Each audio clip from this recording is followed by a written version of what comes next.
Let's do some setup work.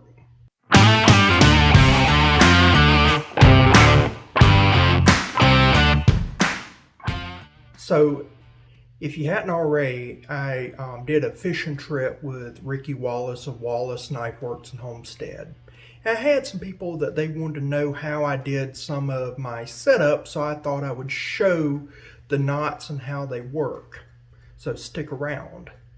Alright, so I like to do a leader of 50-pound test line anytime that I'm dealing with pilings or barnacles or anything like that. Or in the summertime, we have certain fish like the Spanish mackerel. Spanish mackerel can really cut through 50-pound, 60-pound test line with no problem. They can even cut line with their tails. So what I do is I normally will marry two lines, one that is lighter, and then I'll use a heavier weight leader. And so that's what I was doing when we were sheephead fishing, because I just like having that extra insurance. So what I'm going to do is do a double uni knot, and for the purposes of this video, since it's so hard to see, I am actually going to do this is braided line and this is some Cajun line. And so you should be able to see the red line here. It's a type of monofilament, and then this is basically just thread. It's very strong thread, but thread.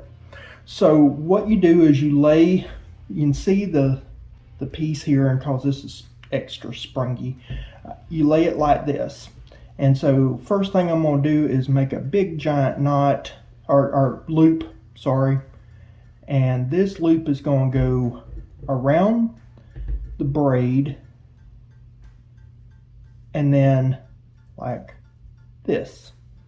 Now what I'm going to do is I'm going to wrap around both the red line and the braid. So you see I got it held like this, and I'm going to do probably about 5 wraps. The more wraps you do, the better.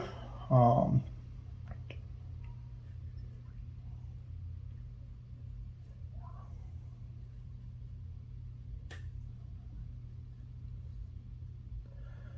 going to do just one extra to be safe. This is a great line or great knot for anytime that you got more really weird line. So what I'm going to do is I've just got the tag end of the braid, and then I got the tag end and the red line right here, and I'm just pulling, and you can see that it's starting to wrap. Now this is when I like to moisten it. You can use your mouth and lubricate it with saliva, or you can just dunk it in the water, whatever, so that you don't get any friction build up, because friction will cause you to have a bad knot. But so now you can pull that in, and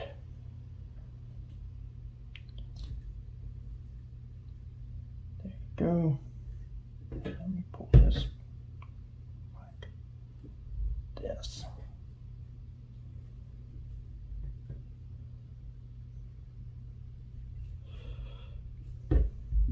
All right.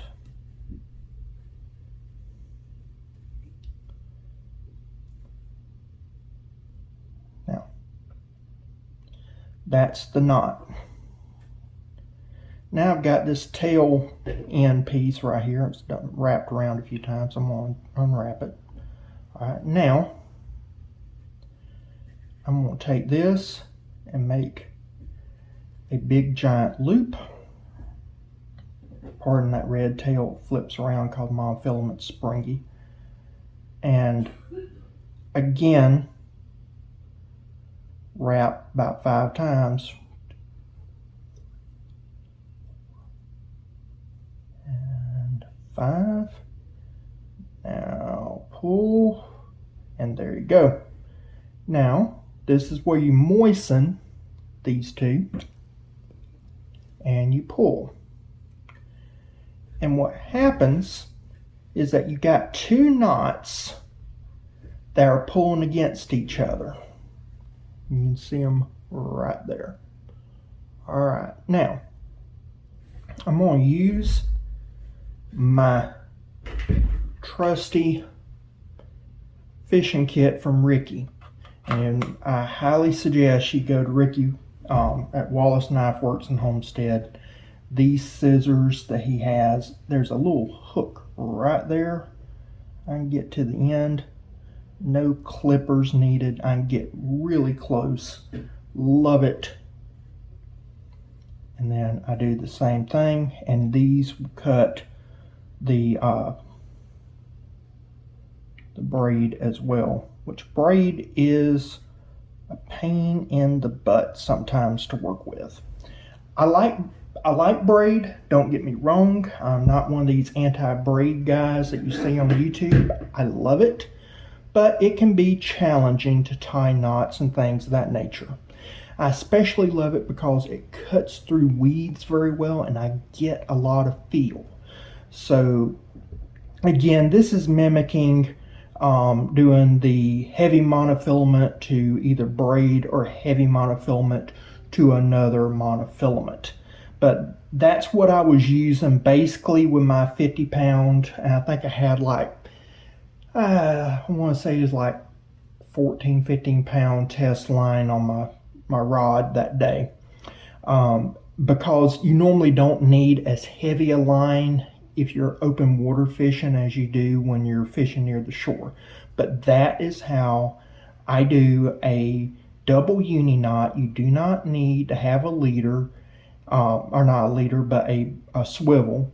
And also, if you do use a swivel, the problem is that Spanish mackerel, any type of glint or anything, any shine, will cause them to hit the swivel. So you can't use a brass swivel. You gotta use a black swivel.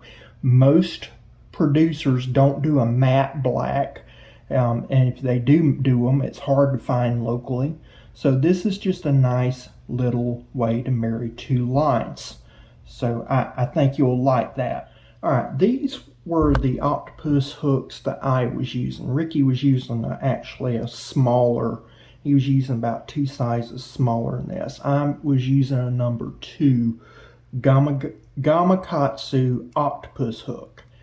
All I could find was red. There's no need to use red, but people like to use red now. That's the big thing.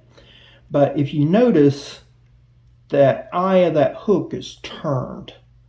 And so really a snell knot is your better knot when the eye of the hook is done in such a way that it kind of will cause better hookup. And also snell knot is a near 100% knot. It is a super strong knot. Because it's so small, I don't want to use that, but I'm going to use a different, this is actually a 5/0 mustad beak bait hook. And again, this is really set up for a snail knot. So I'll show you how to do that with the Cajun fire line so that you can see that. All right, snail knot, there's a bunch of different ones, and people, they make devices for doing snail knots and things of that nature, but it's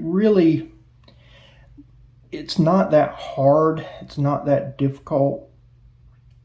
What I do is I wrap it through a few times, and then I get a good tag end right here.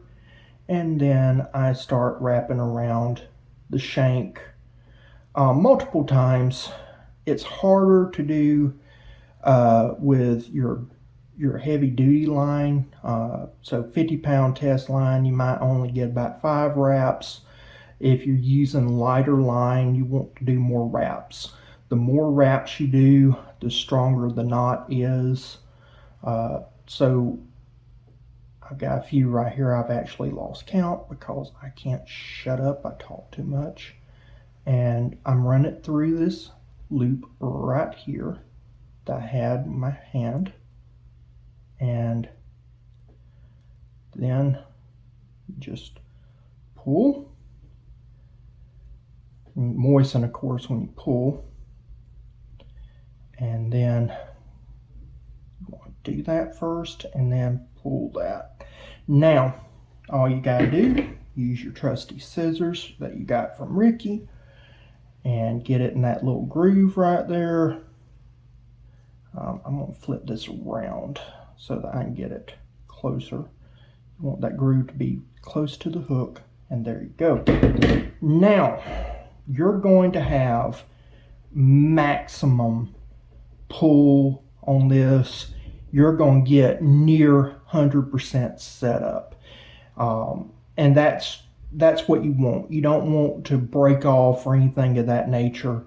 And most of your knots that you have when you're fishing, they break off at the knot, and that's because when you're doing it, it cinches back in on this line. So you do a Palomar knot, which is near 100%. It's not, but it's near 100%. 99% of the time when it breaks at the knot.